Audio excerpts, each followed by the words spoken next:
Let's join Anita McNaught, who's on the Turkey-Syria border. In terms of the numbers, Anita, what is the story right now? Well, we were surprised this morning, a significant jump, more than 1,000 overnight. Well, when I say we were surprised, we haven't seen jumps of this order, but then when you look at what's going on just across the border in Syria, and Jisr al-Shughur is barely 20 kilometers, 10 miles from 12 miles from where I am now, you'd understand what the issue is. If I can give you a sense, David, of what we're looking at, if I can get our cameraman Volkan to zoom very slowly past me to the hills behind, what was a camp, a very small camp with just a few people hanging around, then became a camp where people and vehicles hung around, then became a camp where people actually put up tents. Now they seem to have been donated that famous blue plastic by the Turkish government, and there they rest. Each day we've seen that grow and swell. Those are the people still inside Syria, hedging their bets, hoping that they won't have to come across, but absolutely poised if the security situation turns any worse, and if they see any whisper or whisker of Syrian security forces appearing near them, to dart across the Turkish border to safety. That's just one area near us. There are other little camps like that forming on the Syrian side. We know conditions aren't very good there. If they decide to come across, of course, they put themselves in the hands of the Turkish government, and then they don't get to make their own decisions about how they spend their time. And the Syrian troops, Anita, remembering what you told us yesterday, are not so very far away. As we see the picture coming out again, we get the hillside in the distance, and the fighting just the other side of that, you were saying. For those who've managed to make it, they bring with them not just a few belongings, but also some terrible tales of what they've endured. Yeah, the stories are pretty consistent and altogether rather unpleasant. They talk of indiscriminate shelling.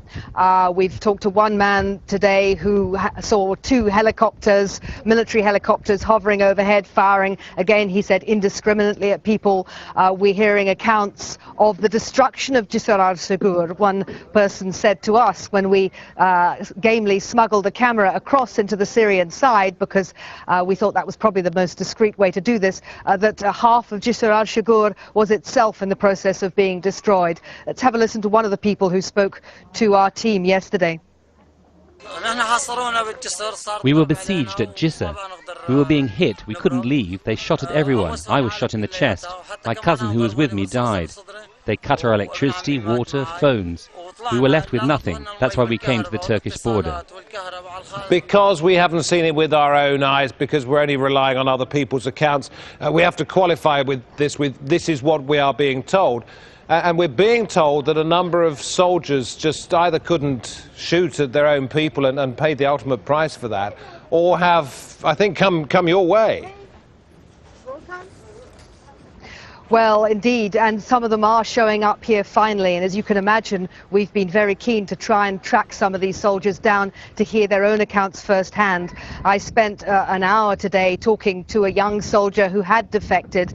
His crisis of conscience started in Dera, but he was redeployed further up the country. He says the Syrian army is in the process of splitting apart because there are so many soldiers who, like him, cannot stand the orders to shoot on their own people. He said that when he was finally sent out, and he was sent out with a baton and not with a gun, and just told to beat up the protesters, that when confronted with unarmed demonstrators who were simply crying freedom, he couldn't go through with what he was asked for. He's lived to tell the tale. We of course have heard from other accounts that soldiers who've refused to take action against the demonstrators have themselves been killed. The other thing it was very interesting to talk to him about was the Iranian involvement. He said they arrived when the trouble started in Syria. Up till that point, he hadn't been aware of an Iranian role in the Syrian army at all. He says they're kept quite separate from the Syrian security forces, but they're known and they're feared, and they play a very distinct role in enforcement in the country. They're used particularly as snipers on rooftops. That's one of the roles they've been used for. So a very interesting account from him, David.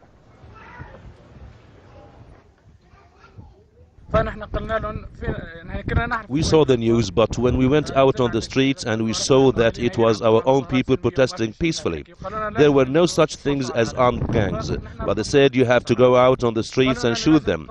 We said we will only shoot at them if they shoot at us. If no one shoots at us, we will not shoot. I refuse to do this. And David, I should make clear, that is not the soldier I was talking to this morning. That is a soldier we spoke to yesterday afternoon. So we're finally beginning to get first-hand accounts ourselves from people who have witnessed these events, from soldiers who can tell us directly what they have seen. And there is a consistency to their accounts here. Indeed, Anita, it underlines how difficult the situation is, not just for the people in the town, but those sent there as well. Thank you. That's Anita McNaught on the Turkey-Syria border.